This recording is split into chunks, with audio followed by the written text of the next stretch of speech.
All Boom. right. There you go. Awesome. I love bringing you guys out on the field because it's an honor to bring you guys on the field. You guys are all here at 8:30 on a Wednesday morning. You could be out doing God knows what else, but you're here, you're tuned in, you're here to grow yourselves and your minds.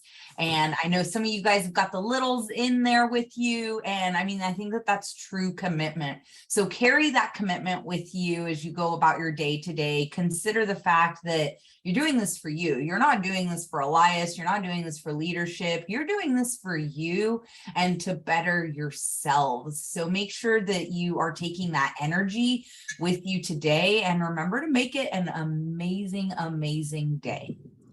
I love this. I love this. And, you know, shout out to the moms, shout out to the dads, shout out to the people that are getting up early. I see Nita combing baby's hair.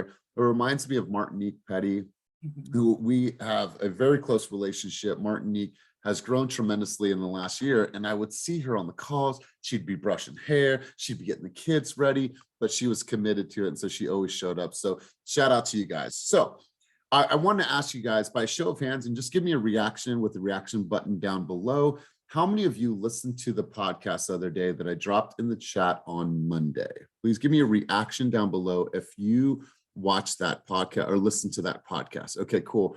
I know Cynthia has, Vanessa, cool, love this. So Vanessa, if you can, couple takeaways. What was something that you heard? What was one of the messages, or what was something that you took away from that podcast? I want to hear from you.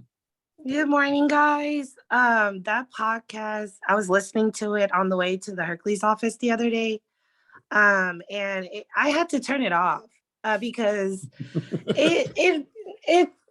to me, it definitely hit home. And the fact that all he said was that one more, the power of one more. And I'm starting to tear up now because my mom was a true gambling addict. And every day I was just like, I'll give her that one more try. I know that mother figure that I've always dreamed of would be there. And I'm 30 this year, and hey, I'm still giving her one more day. It's one more day that she went for the last 4 years without gambling, and I'm proud of her. But yeah. Man, I love it. And I can hear it in your voice, Vanessa. And shout out to you for just being vulnerable and sharing. I went, half of my life with that type of parent, and I always believed that something better would come from it. And my mom now is an amazing grandma. My mom now is an amazing mother. And so she just had to find her way and her light. And so Vanessa, I appreciate you sharing. Did anybody else listen to the podcast and want to share maybe one or two takeaways from something that they heard, something that was powerful to them, and something that hit home? Anybody else want to share? Going once, going twice. Okay, go, Joellen. I'm just all over Ed Milet right now. I get his text messages, his book, his podcast. He had me in tears at the conference. I mean, everybody saw me. I was like, we were all crying though. Everybody is crying because you could relate in some way, whether you're that parent, you had that parent, or just somebody in your life. And the power of one more, I'm just living my life right now like that. So I love it. I love it. And I could hear it too. It's just, you guys, there's times where sometimes you just pick up a book or you hear a podcast and you instantly gravitate to that person, to that author, to that speaker. And this is the person that I have. And so love it. We'll be talking about more of this as we grow. But I'm going back through my notes, and anytime I complete like a composition book, I go back through my notes and I just read and I say, like, what were some thoughts that I had over the last couple of years? And one thing that I wrote and I want to share with you guys this morning is that I want you to ask yourself this, and I want you to get really, really clear on this, and I want you to future cast your life, and I want you to look at your life in a couple of years from now.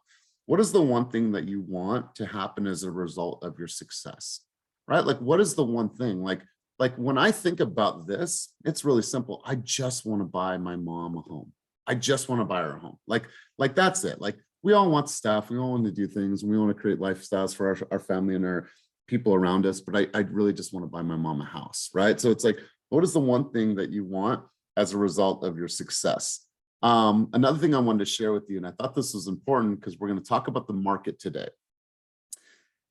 But before we do, I want you to reflect on that question and ask yourself, like, really, like, what do I want as a result of my success? When I put in all of this hard work, when I put in all this grinding over all these years, like, what do I want to do? Who do I want to impact? And how do I want to change their lives? I was watching the KCM blog earlier, and it said that people don't follow the best leaders. People follow the ones that they can understand the easiest. And he was quoting Donald Miller from the book, Building a Story Brand. It's about being simple and being effective in our communication about what's happening in the market. I'm going to share some stats with you. I'm going to share some insight with you guys. And then I want to hear from you guys, like, what is the message that you're saying? What are you hearing? What are the patterns? Because I think that here is where we should get all of that out so we can better prepare. And that's what this atmosphere is designed to do. But I had a really quick question before I show a video. I'm going to share something with you guys. And it definitely has a purpose behind it. But I wanted to ask you this, and this got asked to us last week. What does it mean to be coachable? What stops you from being coachable, and what gets in your way? So I want anybody, if you guys can just answer that question, 1 or 2 people, and then I'm going to share a video, and then we'll talk about that video, and then we'll go into the market update. But what does it mean to be coachable? Who wants to grab the mic and just answer that question for me? Whether it's one of my people that I'm coaching with consistently, somebody I've coached in the past, but what does it mean to actually be coachable? Nicole Penland, rapid fire. Let's hear from you. What does it mean to be coachable? To be open to changing your process and Hey, taking Nicole, you can hear me. It's an echo. Okay. All right, so I'll come right back to you. Chris Edwards, Big Dog, you had your hand up. What does it mean to be coachable? So to be coachable is to be able to adapt to what's going on. So if you're doing something a certain way and you're used to doing that, and somebody has a better way for you, to put your pride away and to open yourself up to constructive criticism. That's the essence of being coachable. You have to be able to take it in and feel it and really try it. And if it doesn't work for you, then continue to do what you're doing or try something else. But you have to be open to change. Wow, I love it, man. I love it. And coming from an athlete, I'm sure there's been times where you're like, well, I don't really want to do that. I don't really want to do that, coach. But like you said, you swallowed your pride. You did it. And I'm sure there was great results on the other end. Example, coach wanted me to play more on the inside, and I feel like I could play outside. But what the team needed me to do was to play inside. I'm tall, I'm athletic. And once I bought in, I start dunking on people's heads. It started feeling good, and I'm yelling, and now I got swag, and that was from being coachable. I love it. I love it. I love it, my man. Nicole, you want to try one more time? Let's try your audio. I mean, that's basically what I was going to say, just being open to picking up gems from different sources and figuring out how to incorporate them into your process, but just being open to that improvement, because at the end of the day, you don't know everything. Nobody knows everything. So you just have to humble yourself and grow. I love it. I love it. Otis, let's hear from you. Let's close this loop on this, man. What does it mean to you to be coachable? Being disciplined, being able to be taught something and being able to implement that. You can have all the talent in the world, but if you're not coachable, it goes back to being sports. Like I've coached many of kids that, you know, they just want to do what they do. Like, for instance, they can do a sweep all day, but they are not coachable because they don't want to listen, and they don't think that they can run in between the tackles because they just want to go with what they're used to, trying to go to an easy touchdown off a sweep, but running into the head-on-head traffic is something different. And being able to implement that, like Jeff said, when we were at boot camp, he said he was willing to run through a fucking wall for the team. That's being coachable. Someone that's taken everything that the team has to offer and has been implemented, got successful to be in a position like that, but he's still willing to run through a wall for anybody. Yeah, I love this. I absolutely love this. So a couple things that I'm seeing here in the chat, it's being vulnerable. I love that, Joellen. Vanessa says to be coachable means to be open-minded. Antonio says to want to improve. Nita says to be receptible, to learn, unlearn, and relearn. I love this. Lauren, you said having a growth mindset. Lauren, you want to elaborate on that? When you say growth mindset, what does that mean to you? Because it could mean something different to everyone, but in your context, what does that mean? Yeah, I mean, being able to understand that a fixed mindset isn't going to work, especially in an industry like this where things are always changing. You have to be able to kind of roll with it and be able to be flexible and kind of fluid. I feel like being malleable, like all of those words that kind of allow you to kind of fixate on what's important and find like the best way to do it, not always just like the way you've always done it. Yeah, and you know what? And I love that you said that. Here's one thing that stood out to us when we were at Sales Mastery last week. It was just the ability to like be non-egotistical about this and say, you know what, there's people around me, there's people that have done this at a higher level. I'm just going to leave my ego behind and I'm going to be open to some opportunities to change, right? I have a coach, I have multiple coaches, and so I'm still learning and still growing, and I don't have all of the answers. And so I love this, Lauren, and I want to share something with you because I was actually watching this on my phone last night and it came up. And so I wanted to share this with you guys. Now, I'm not going to go into the full fight, but I think you guys are going to get the point. What I want you to do is I want you to listen to what her coach tells her right now. And I'm going to start this. We're going to play this for about 30 seconds. The visual is a little blurry, but I want you to listen to what her coach tells her. And the her is the one in the black. So listen here. She tells her, I don't care how it looks, I want you in. That means she wanted her in, she wanted her close, she wanted her to clinch. And I want you to listen. Elias, we don't have sound. Oh, you don't have sound? No. Really? I'm listening to it on my side. Hold on really quick. Hold on one second. Elias, when you share screen, it may have a checkbox at the bottom of that share window that says to share your computer audio as well.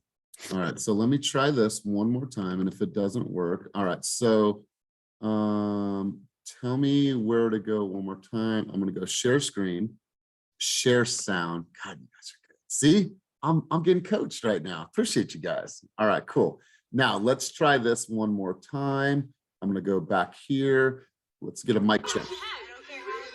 Can you hear it? Okay, cool.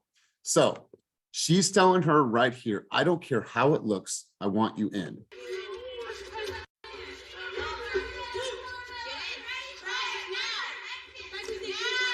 So she's pushing her now, I want you in, I want you in.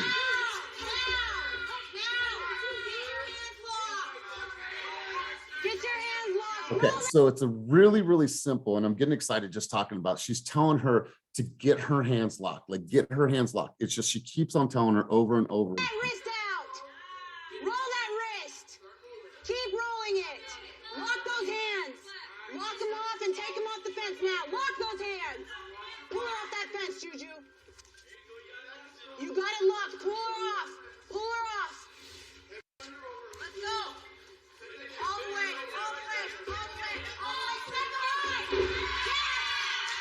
All right, and so she ended up being able to submit her. Why do I share this with you? I think about all the things that we talk about, the trainings that you go to, the coachings that you come to, the sessions that you go to, the masterminds that you go to. You guys, make the call. I want you to get in. I don't care how you get in. Make the knock, make the call, send the text, send the email, just get in. And when you're in, perfect that presentation. Lock those hands, make sure it's good. When you go for the close, make sure that you're like I coincide so much of sports, boxing, everything with what we do. And so I want you guys to know, like when we ask you and we share with you, and Eric is in a role play session or we're doing a group coaching, I promise you guys, if you follow that formula, it will get you closer to the takedown. It will get closer to you guys getting into contract. But if she would have just not listened and not listened and not listened, she probably could have had a better, or she would have had a worse outcome. So I heard that and I wanted to share that with you because I thought that was powerful what her coach was telling her. Just do whatever it takes to get in. So the message to you guys today is do whatever it takes to get in, but have your fundamentals down. Be like, okay, I know Elias told me this. I know Kenny said that I should be posting like this. I should be doing it. I'm just going to do that and see what happens. Right? That's part of being coachable, right? It's hard. She wants to run her own offense. She's probably scared. She's got nerves, but she said, you know what? I'm going to listen to that little voice, the Cynthia, the Eric, the Coach Pipes, whoever it is in your life. And then I'm going to implement that. And what she did is she implemented and she was able to win. When she won that match, she said, I'm the next Ultimate Fighter. That means she gets a 6-figure contract and she gets a, to be in the UFC. It's a big deal for somebody that's all that they've trained and wanted to do. So thought I'd share that with you guys. Hopefully that hits home. Hopefully that strikes a chord on some level. But let's do this. Let's talk quickly about the market, and then I want to shift the conversation over to you guys. So if you have not watched the most recent East Bay weather report, I want you to read the East Bay weather report or watch the weather report. So sellers had 1,000 more choices in June of this year than they did of June of last year, excuse me. Sellers had more homes on the market, 1,000 more homes on the market from this June from last year. There was 600 though, fewer homes sold year over year when we look at just June. Sales prices are still higher than year over year in most markets. In the 880 corridor, the only city with a decrease in inventory was Berkeley. Every single other city in the 880 corridor is up in inventory. Castro Valley was up 121%, Newark up 138%, Union City up 105%. The prices in Albany were up 32% year over year, and the homes sold, Fremont was up 41% and San Leandro was up 27%. Let's talk about West Contra Costa County. Pinole inventory was up 31%. San Pablo was up 38%. It's crazy to think that San Pablo was the leading in inventory and prices, or excuse me, San Pablo was the leader in inventory year over year, which is crazy. Homes sold, it was minus 30% in Pinole, minus 33% in Richmond, and minus 27% in San Pablo for homes sold. Central Contra Costa County, homes sold, Walnut Creek was actually up 22%, which is not uncommon. And then we saw only single-digit increases in Martinez, Pleasant Hill, and Walnut Creek, which, when you think about this, what I want you guys to do is I want you to watch these weather reports, and I want you to find an opportunity to prospect. I want you to find an opportunity to go and get new listings. I want you to find an opportunity to get your buyers into contract because of what's happening. In the Tri-Valley, Dublin, Livermore, Pleasanton, San Ramon was up 405% year over year in inventory. Remember, there was a time where oh my God, I can't find anything in San Ramon. It was up 405% year over year in just San Ramon. Prices are still up in all cities in the Tri-Valley. And then in the Delta, the home prices were up. Oakley seeing the highest increase year over year. So when you look at this, when you think about what's happening in the market, I want you guys to be able to look at the information, dissect the information, deliver the information at the highest level. And it goes back to the script here. I know that you guys have seen this script before. Let me just minimize my screen. Hold on here. I wish I had Andrew on this one. So you guys have seen this script before. And if you have not seen this script, you guys have it. It's in the Sales Mastery. Cynthia, you got your hand up? Yeah. So we've been coaching for a couple weeks now, and you told me to do go on the weather report, take one nugget and make a video out of it, or go to Google and find out, or reach out to lenders and find out what are the most asked questions right now, and do a daily video on that. And it really, really, really is so easy, you guys. I just took one nugget of information. The fact that Martinez had 52% more sales on the market. And I had people reach out to me on that. And they were like, oh, no way, 52%. We love Martinez. Can we sit down and talk about buying a home? And I was like, holy shit, it worked. Holy shit. I listened to my coach. I took it in. I'm trying to grow my business. And it worked. So, this whole thing that you're telling us about, or that you are constantly sharing with us about, do the work, put in the time, but listen, be vulnerable, take in what you're hearing. Like this shit works, you guys. And it just takes being able to like get the drunk monkey out of your head and say, you know what, I don't care that I look crazy today. I'm still gonna be on video because your clients are gonna see you, they're gonna hear you either way. So why not just show them every day what you look like, right? So thanks, Elias. Those East Bay weather reports are fire. And literally, you guys, one sentence out of like 3 minutes. And I'm just gonna keep dialing in, dialing in, dialing in. So it works. You guys, I absolutely, and Dave Stark, and it's not proprietary information. You're able to R&D this, rip off and duplicate that information, but it's just like the coach telling the fighter, like, get in. Now, head position, right? My head should be at the bottom of their chin, right? Now I'm going to lock my hands, right? Like, think about it like that's the sequence of the sales presentation, right? It's like you get in, now you do a great presentation. Now, based on all the information that I have, I'm going to go into what? A close. And a close is just a logical conclusion, all the things that you have just told me over the past half an hour. Mr. Buyer, Mr. Seller, I'm looking forward to representing you at the highest level and getting your home sold in the quickest time frame for the highest amount. Right? That's the sequence. Joellen, you had your hand up, and then Hector, you had your hand up. Yeah, I just wanted to say thank you, Cynthia, for sharing that, because I don't think enough of our teammates are actually sharing the success or the wins of these little things and the feedback that they're getting back. Not that it necessarily matters if I'm going to go do it based on that, but I think it builds the excitement and the momentum, and we celebrate the wins. Like, yeah, let's do it. Let's keep it up, So thanks for sharing your positive feedback on that. Yeah, I really, really appreciate it. And this is something that we took from Sales Mastery last week, is like, Google, talk to your lender, talk to people that are in the industry right now, and what are the top questions that they're getting from buyers and sellers right now?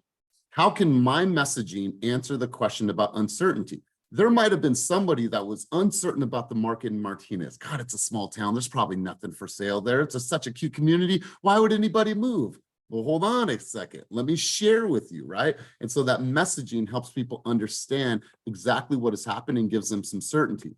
So back to the script, and I want you guys to get used to this. And I want you guys, if you don't have this information, then get the information and fill in the blanks. So I'm curious, Joellen, have you heard, what have you heard that is occurring in the last 90 days in the real estate market here in Sacramento, right? And I was wondering, where did you get that information? Here's what I love about the sequence of the first 3 questions. I was wondering, where did you get that information? The headlines, right? Well, the headlines don't share the nuances of the neighborhoods, right? You can go to Berkeley versus Emeryville, and the prices are vastly different. So I was wondering, where did you get this information? Let me share with you the reality of what is actually occurring in the real estate market today. Okay, think about this as a hook if you're going to create content today. A lot of uncertainty in the market. Let me share with you the reality of what is actually occurring in our local market. And we're only going to talk about Danville. Well, shit, Danville is 1.3, 1.5 on an average. Cool. Tell me about Danville. Why is there more homes on the market year over year than there was? Why are more people putting their homes on the market? Where are those people going? Where are the people coming from? Let me share with you what the inventory looks like. Number of new listings in the Danville and San Ramon market over the last 30 days. What is the average sales price? How has that average sales price increased over the last year? Like, if you share with people information in that way, I promise you guys, they're going to look at you as like, dang, Lauren, like, you're an expert. Yeah, I absolutely am an expert. I'm the doctor. I'm the dentist. I'm the CPA. I'm the lawyer. When I speak, people listen. My words are gospel. What do you believe has been driving this market and making it such a strong market for the last 12 months, last 24 months, right? Here's some statistics. You guys will see this. These are in Slack, but you guys have this, and now you guys have it in your script. And you think about that, like, and for the people that are on the screen that are not making video, when you think about 31% of the population are millennials, that makes up 78 million people.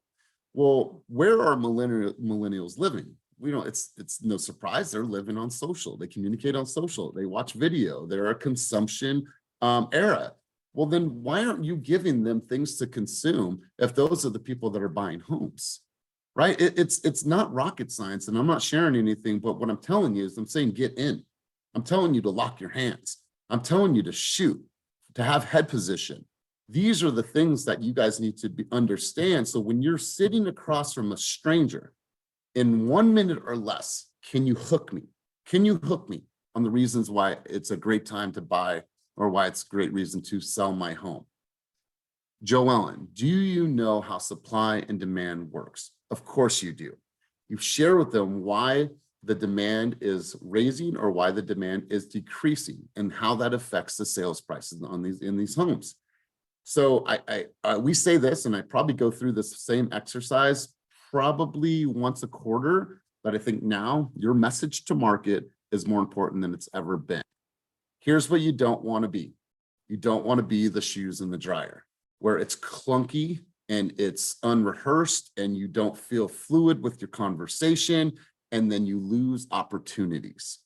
How many of us sometimes feel a little clunky in things that we're saying? Please just be honest with me, be vulnerable, right?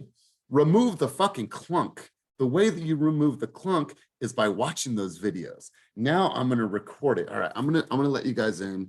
And sometimes I just want to share with you guys because I'm totally vulnerable, and I want to share the things that I'm doing are the things that I'm asking you to do are the things that I will do myself. And while I pull this up, Hector, you had your hand up, big dog. Let's hear from you. You had some insights and some contribution.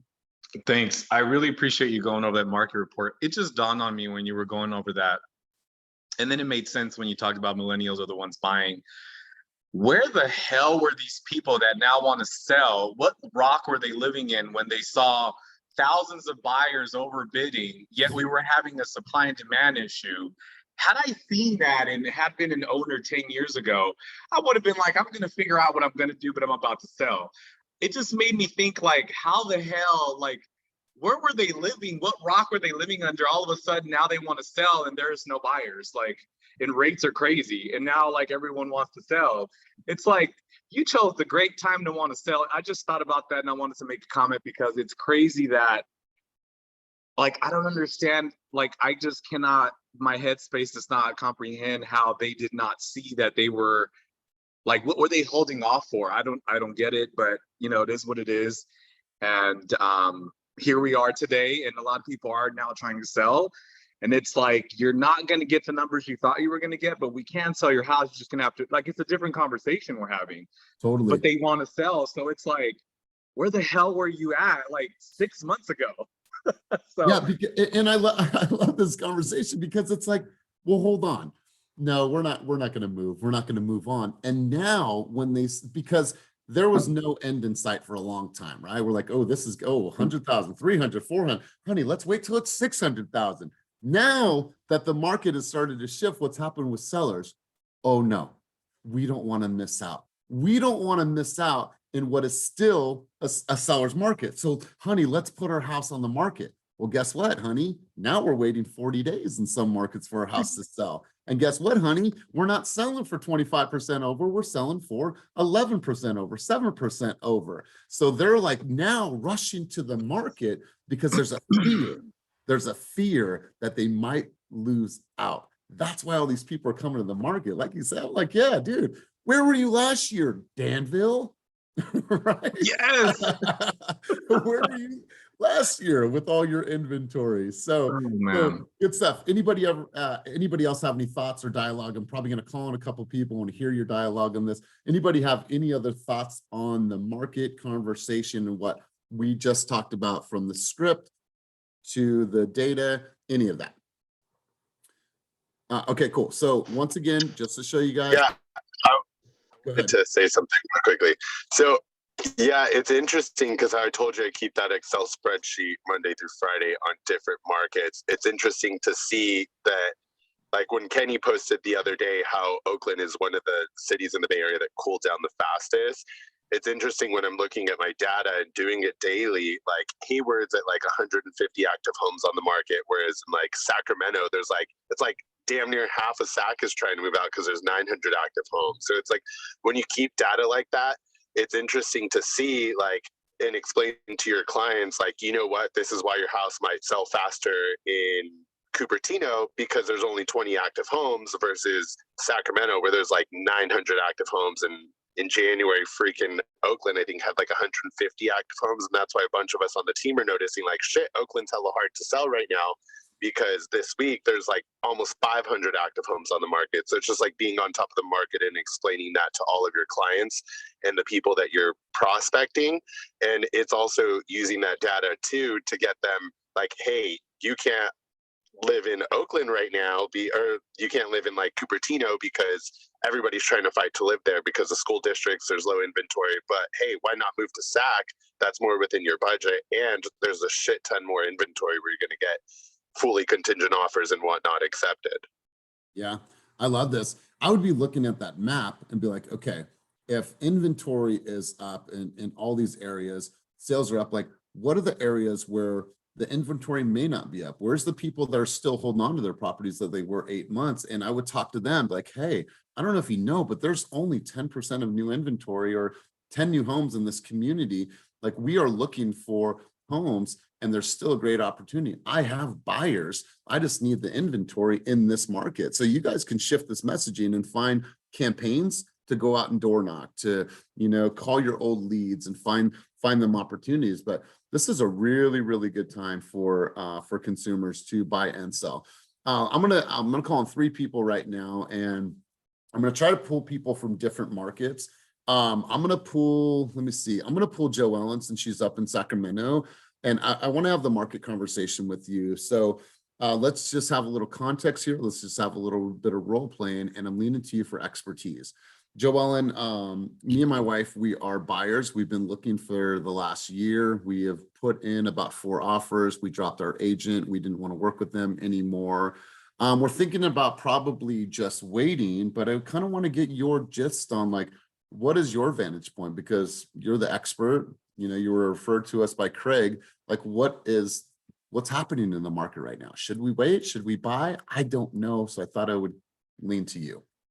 Yeah, well, it's a great time, depending on your situation. You know, what motivated you to move in the first place? Just we're sick of paying rent.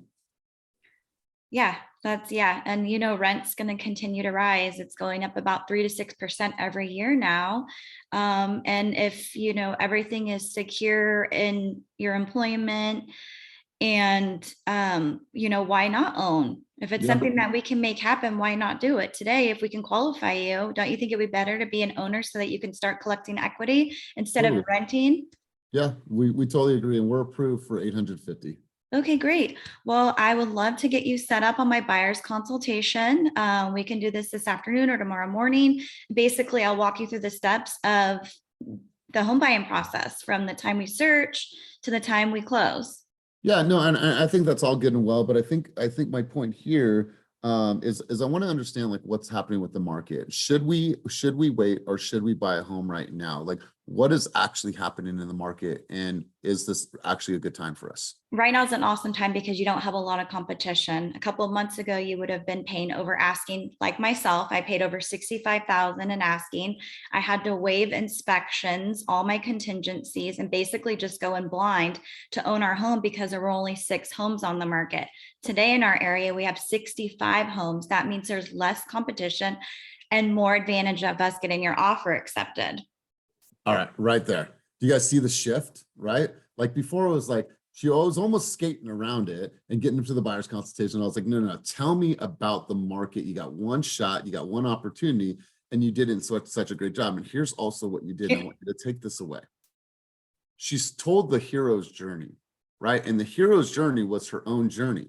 Third-party stories, the hero's journey. You know what, Joellen? You actually remind me of the Johnson family that I helped buy a home in this community just 6 months ago. And I'm going to share how that story correlates to your story. Like telling the hero's journey is really important, and learning how to do that and learning how to share stories and third-party stories. I think that was really, really good. And it was human. So shout out to you, Joellen. Absolutely love that. That was fire. Let's go to Nkosi. So Nkosi, he's new, spent a lot of time though in the office. He understands data, he understands tech, and so you know his vantage point might be a little bit different. So Nkosi, same context. My wife and I have been looking for a home. We're thinking about purchasing in Berkeley. We have heard all kinds of horror stories. We know that interest rates are up right now. I just don't know Like, should we wait or should we buy a home now? I'm just looking for some guidance here, Nkosi. Yeah, most definitely. So I believe we definitely have more of an opportunity that we've seen in the past 2 years. As stated, we've seen a lot of over asking, fully non-contingent offers just being thrown out there. And with, the shifting market, we're seeing, less competition, as well as we're able to come in with offers with fully contingent, as well as ask for sellers concessions and things like that. So in terms of like incentives, it's definitely there. Would definitely like to spend maybe 10 to 15 minutes on a Zoom call just to go over that. But yeah, we're definitely seeing a turning point in the market. Wow, I love it. Love it. And hear the tone once again, because think about buyers. What do buyers have now that they didn't have 1 year ago, 8 months ago? They have possibilities. Now, not every single buyer is going to be able to get concessions and credits towards, buying down rate, but they have the possibility to do so. You have the possibility to negotiate. You have the possibility to write different terms in your offer. You know what buyers have now? They have more protection, right? And here's the thing, think about like stress. And I think about this all the time. Last year, buying a home, well, in order for us to win, we have to remove all of our contingencies. Well, what if this house doesn't appraise? Who cares? Remove your contingency. Well, how do I cover that money? You liquidate your stocks, you pull from, savings, you ask your parents to cover that. That was real, right? And so like, think of the stress. Like, honey, I love this house. I know we should buy it, but like, we have to $200,000 over asking. There's a lot of wealthy people in the Bay Area and beyond. I get that. But like, to have to put that money in, even though I'm at a 2.75 interest rate, it's still going to take me time to get into positive equity. So it's just like, what else could I have put that money into? How could I have taken that $200,000 then gone and buying a rental property in Atlanta, right? So it's like, when you think about it, they're way more protected now, and they have the ability to get into something and not have to spend their life savings just to purchase one home in one neighborhood, because it is going up crazy over the last 8 months. Otis, let's hear from you. Buyers got a certain confidence now too, because they're seeing that, and the fact that listing agents are being more friendly and they're reaching out, doubling back. You got sellers willing to fix stuff, not only as well as the credits or the lender credits and seller credits, fixing things. Like, I have an offer that I'm getting ready to write up today in the senior community, where the broker is also the agent, but he's pretty much fixed everything. My buyers went there in the open house and they mentioned a crack. So he was just waiting on me to email him. When I emailed him, when they said, let's do the offer, he was like, yeah, I remember your buyers. They came by and mentioned the crack. I'm fixing it. Sent me everything, the city plans to the golf course that's possibly in the backyard, and the green plans and everything. Sent me everything. So I think now buyers are getting the sense that not only with the price reductions, which I keep telling them are just corrections, because at the end of the day, this same deal, they wanted 420, but comps back in the peak in February, March only went for 391 and 400. So I got a good window to probably save them some money here. So just being able to do your homework, like George says, I've been noticing on the last showings I've been doing with about 6 buyers that I'm working with right now, is they like the information, because a lot of these people don't really know what they're getting themselves into. I had to get my buyer out of a thing where he wanted to come at this house that was pretty messed up, and he just keeps wanting to focus on it instead of all the beautiful homes that are getting reduced 100,000, 80,000, 70,000. So to some of your buyers, tell them out there, if I can get you your dream house at a decent price, is that worth gambling and going for it right now? So just being smart to know which ways you can attack it. I love it. I love it. You guys have to think about this as the evolution of your game. Everything that we're doing in real estate is and I always say that we're an ad agency, we're an ad campaign, right? What was the message to market last year? We had to coach our clients and help them realize why paying 200, why paying 60,000 over, whatever that number was still a good idea, right? Because they own, and they're going to be in equity in a couple of years, and it's okay, because it's about the long haul, and I'm going to coach you through this. And oh my God, I know it's scary, but liquidate those stocks, do that, ask your parents, can you get a gift fund? All these things that we would coach our clients on. And now the message has changed, right? Because you guys are constantly evolving and changing the message to market based on what's happening. And that's why it's powerful to hear these conversations, because the conversation will change in 2 years. The conversation will change in another 2 years. So we're constantly oscillating through different communications, because you guys are coaches as well. You guys are coaching clients in every single market. So let's hear from one other person. Let's hear Damien. You had your hand up, big dog. Let's hear from you. Good morning. Good morning. No, I just had a thought. I've encountered some buyers recently that made me acknowledge the fact that things are shifting in their minds as well. So it's a good time for us on our side to get more granular and really get back to focusing on the basics, because we got spoiled for a long time in this market, and I think it'll come back again to where we're in that position. But this makes us focus on the details, which is really it's necessary. Like, I just got in contract on a $400,000 condo, and I've never done anything in that price point before, and then not on some bragging type of shit. But I've never done that price point before, but this is already, I'm 2 days in, and this is almost the most difficult, but it's making me focus on the details of the actual deal. Whereas before, again, you're telling people to remove contingencies, you're trying to close within 10 days. This, again, is a humbling experience, but at the same time, it makes you focus on the details, which are necessary.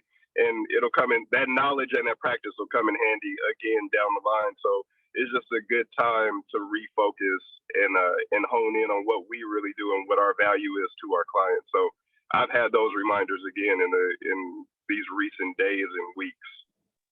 Yeah, and I'm glad that you said that. Psychology of the buyer, psychology of the seller. Like, we're in turn, yeah, they're advocate, but we're also therapists, right? We also are the people that they're looking to get that expert information. And so I love what you guys are saying, because you guys are cognizant of it and you guys are making the needed adjustments. Let's hear from one other person. I want to pick on somebody that I've never met before and is maybe brand new to the team. Nita, we've met only on Zoom. You're relatively new to the team, to the industry. So Nita, like, what are you seeing? If I come to you and say, hey, I want to know, is it a good time to sell my home in this market? I'm in El Cerrito. Is it a good time, or should we just hold on and wait until these interest rates come down? Nita, turn. Let's go to you. Nita, can you hear me? Yeah. Okay. So I would definitely tell you said the seller that it would be a good time just to take action. Yeah. I don't know. So this is good, because here's the thing. You're going to encounter the same conversation that I'm giving you. Someone's going to know that you're now in real estate. They're going to see that you're in real estate. Maybe they'll see a video. They're going to reach out to you, be like, hey, I'm thinking about selling my home. Is it a good time, or should we hold on to this property and wait until interest rates go down? What do you say to that person? I wouldn't wait for interest rates to go down. Yeah. I mean, if you want, they could always like refinance at some point. So no, I'm looking at selling my home. Sellers. Yeah. So is it a good time for me to sell my home? And if so, why? I don't know, Elias. I feel too green for that question right now. But here's the thing. You are green, you are new, and you are a realtor. Somebody may ask you that question. And so I am so thankful and grateful that you are here. I'm grateful that you're here, so you can just hear from a brother and sister on the call and be like, okay, there's something that I can use, right? Because what are you going to tell a seller that says, I have a $2.5 million property in the Berkeley Hills. I'm thinking about selling it. Can you come by tomorrow and give me your expert opinion? Would you tell that consumer, I'm too green, or what would you tell them? I would definitely probably bring a partner with me. Totally. And you would book that appointment, and you would prepare, and you would prep, and you would have your game face on. And so my thought is, and my intent is, that you have that confidence that no matter what's happening. But also, Nita, this comes down to that practice, right? Practicing the listing presentation, practicing the listing script. What I want to encourage you to do, and everyone on the call, is to go to that listing presentation and go to the questions that you should be asking sellers in Sales Mastery. And I promise you, you'll at least have some ammunition to be dangerous, right? So I appreciate you saying that I don't necessarily have the answers. I promise you, over the coming weeks and you working and coming to group coaching, you'll have more answers. But I appreciate you stepping up and taking the mic. Let's go to one more person. Adrian and I have been going full tilt on coaching. We have a 12-week, session that we're doing right now. So Adrian, you've been in the market for a while. You've seen shifts. You've seen things change. What is the state of the market? What's the conversation that you're having with buyers or sellers right now? I'm letting them know that today is the best time to sell. We're not in the market where it was the highest, but we're still at that high. The reason why it went so high was because the interest rates were super low. We were spoiled for a few years. Buyers were getting interest rates at cheap rates. I mean, 2.9, 2%, 3%, 4%. Those were the rates that the banks were using to modify loans. That's why the rates, I mean, the prices were going up because people were able to, pay a little extra, right? So now as a seller, you have a chance to sell your house at a high. It might be 100,000 less than it was a few months ago, but it's still at that high. So today is the best time to sell. Let me take a look at your house. Let's see what we need to do to prepare your home. It takes about 30 days to get your house ready, depending on how your house looks like today. We'll get it staged, we'll get it ready. I have a 3D tour ready to go for you with your own property website and so on and so on. That's what I would say. I love it. Good stuff, you guys. So remember that you have the script. Everyone has the script. This is in Sales Mastery. Judith, if maybe you just want to put the link to the script right in the chat so everyone has it. These are the dialogues that I want you guys to truly, truly master. 1 through 5, this is the dialogues that you guys should be mastering. So Nita, I'm just curious, what have you heard that's occurring in the last 90 days in the real estate market here in El Cerrito? Okay, cool. Well, I was wondering, where did you get that information? Okay, so let me share with you, because I'm the expert, the reality of what is actually happening in our current local market today. Here's the inventory levels. Here's the month supply. Here's the new listings that have hit the market in this area, and be able to share with them at the highest level to where when you're done talking, they look at you and be like, well, yeah, okay, cool. Like, what else? Where do I go? What do I do? But this just comes down to practice and practice and practice, and knowing your position and knowing like when to say these things, how to say these things, how to articulate these things. And you guys, it takes notes. It takes rehearsing. And I want to share something with you that I was going to share earlier, but it takes like saying these things out loud over and over and over and over and over again.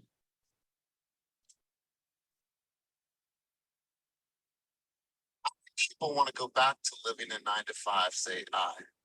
So this is me practicing dialogue for a speech that I'm going to do on the 27th of this month. And so the things that I ask you guys to do, I'm doing in my own way as well, right? Like I'm sitting in the car driving, talking, people think I'm fucking crazy, but that's what I'm doing. Mr. Buyer, let me share with you. Let me share with you. Let me share with you. And being able to articulate this so I don't have to practice when I'm in front of a $2.5 million buyer. Same thing with you guys. Nias, let's go to you. Rapid fire, my man. Let's hear from you. And then we're going to close the loop on today's group coaching. Okay, how you doing, Elias? I have a question for you. With today's market and how things are shifting and how what we're explaining right now, with price reductions, what happens, like, say, for instance, I have a buyer right now getting ready to come in with a cash offer, probably getting ready to look at a house tomorrow with price reduction. Now, we've been looking at houses for like the last 4 or 5 weeks or whatever, right? But when we go inside this house, like, how would I write up that contract with the price reductions, knowing that everybody else now is seeing the price reduction, but we want to be able to come in competitively, knowing how the market is shifting? So are you saying the terms of your offer, like are you saying write the offer at the price that they've reduced it to, or are you saying lower than that? Yeah. How would I construct that? Do I come in a little bit over that asking price as far as the price that they reduced it at because everybody else is seeing it with the market shift? Yeah. Yeah. So this is good. And I'm sure people have a couple ways to go about this. I'm going to give some advice to you that, like, get in as early as you can with your communication with that listing agent. Like, hey, Tom, listen, I'm going to be submitting an offer. Full transparency. I want to know exactly where I need to be, at least to be in the first, second, third, or position. What do you have in hand right now? What's going on? What are you seeing? Give me some information. Just tell me where I need to be. And I'm going to go back to my buyers and I'm going to coach them and I'm going to have them meet that number. Like, where are we at? Like, just try to get as much information as you can from the listing agent, but that comes from like early communication. Like, early on, hey, Tom, I am showing this home. My clients have looked at it 6 times. I want to just tell you who I am, send them a video, introduce yourself. I'm looking forward to doing business with you. My team closed $674 million in production last year. So we're really great at, you know, seeing it all the way through to the end, whatever. Like, establish that communication early on and then get in as good as you possibly can. And, you know, your terms. Yeah, if everyone's going to write at that price, like, what's in your terms? Can you shorten a contingency window? Can you shorten, you know, your loan contingency? Can you shorten your appraisal contingency? Can you remove a loan contingency, appraisal contingency, inspection contingency? Like, how are your terms? If it's not separation on price, maybe you win on your terms. Demian, you had your hand up. Demian going once, Demian going twice. Demian's gone. Okay, cool. He did have his hand up.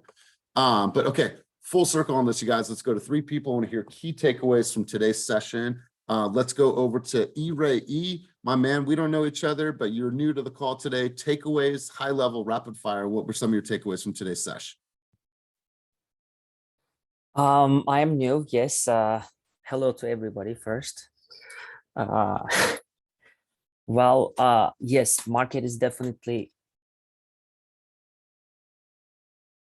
You're right. You muted yourself again. So just rapid fire, brother. Like, what were your takeaways from today's session? You muted yourself again. Yes, sorry. Yeah. So market is shifting and we need to shift as well. That's what we need to do. Just like you say, you know, it's new now, and we need to adapt to that, and we need to roll with that. Love it. I love it. Well, thank you for being here. Just so I know, how did you find out about group coaching? Oh, Lauren. Yes. Perfect. Let's go to Miriam. Miriam, key takeaways, high level. Miriam, from you, what were your takeaways from today's session? Well, as I'm new, I'm actually learning a lot. As Anita, like I would have been able to answer the question, but as I wrote all the notes down, and I'm going to practice and do my research, and so I could get better as this coaching classes. So I want you guys to take that, the script that was put in there. If you guys don't have that already, take that script, perfect that language. That way you guys really know how to flow with any type. And you guys, there's people on this call that have done 50 deals. There's people on the call that have done 1 deal. So it doesn't matter who you are, that message to market needs to be like perfect in every single market that we're in. Everyone has to master that message to market. The ones that do will win. Sep, let's go to you, my man. Close this out. Key takeaways from today's session. Hi, Elias. I'm very new to these group coaching and everything, but my takeaway, and I'm still in the process of getting my license, but with what I've heard and I'm trying to practice, my takeaway on this will be we have to educate both sides of the deal, first of all, and then come up with some positive attitude about it to let them know that this will be the best time and this will be the lowest interest rate, lowest price. With the interest rates going high, the prices are getting down. So this will be the best time of doing that. And by educating people, that will be building confidence for them so they can have the strength to go ahead and get into deals and get it done. I love it. I love it. I love it. You guys, everything comes down to education and advocacy for our consumers. And so remember what the coach said to the fighter. Get in. I want you in. Nias, I want you in. What's it going to take? Well, I got to make the phone calls. I got to knock on the doors. Now that you're in, can someone mute themselves? Pamela Spivey, I'm getting some background noise. Once you're in, you lock those hands. That's when your presentation is solid, right? Lock your hands, follow the script, follow the follow the coach's advice, and then close based on all the things that you hear. So listen to the sounds of what people are saying around you. Let that echo. Practice. Right. You guys need to be obsessed with like writing shit out and then saying it out loud. Even if people think you're crazy, because I'm sure they do, that you are practicing before you get to the table with a consumer. Before you make a call to a consumer, you need to be ready. You need to be ready to understand, to help them understand exactly what's happening in the market. So you guys, really good session. Before we close out, and I want to hype everybody up on this. I don't know if you guys know this guy here. His name is Neil Holm. Well, his name is not Neil Holm. It's Neil. I don't know how to pronounce his last name. Anyways, this guy's blowing up on social. He just did an event last week called Forward, where he had huge speakers like Ed Milet, like Gary Vee at his event last Friday in Las Vegas. Guess what he is going to be speaking for us next week right here at Group Coaching. So this is a huge opportunity for us to grow, to bring people to this room. If you know agents that are some dry ass real estate company right now that is not doing anything that is future forward thinking, you invite them to this room. Same time next Wednesday, Neil Holm. We're going full tilt. I'm excited about it. All I did was just I got in, right? Just like the coach told the fighter. I just got in, asked him to come, spit some knowledge for us, bring some high level of game. So he will be here next Wednesday, group coaching. So make sure that you guys are here, make sure that you're dialed in, and make sure that you are spreading the good word about what we create in this space here. I'll see you guys Friday. Have a wonderful, wonderful week. And I appreciate all your contributions at the highest level. Peace.